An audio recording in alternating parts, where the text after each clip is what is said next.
Яруу найрагч Өлзий төгс. Ганцаарлын дасгал номноос. Моддын дээр цас орно.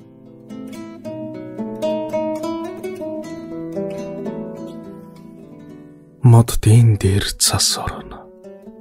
Өнгөн хувирсан сүүлчийн навчис өвдөж байгаа болов уу? Гониглож байгаа болов уу?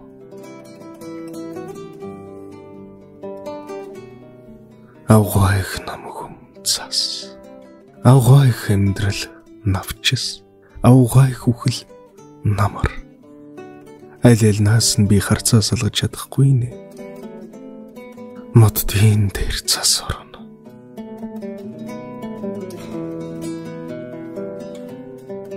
Зүрхнээс минь нэг нэгээрээ одож өөх хүмүүсийн төлөө навч шиг тасран одож үе тэдний төлөө зүйрлэшгүй шаналсан минь өчигдрийнх цоных.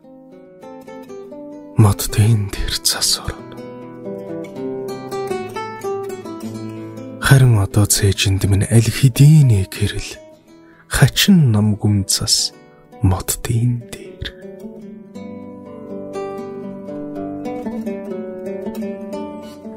2002 оны 9 дугаар сарын 30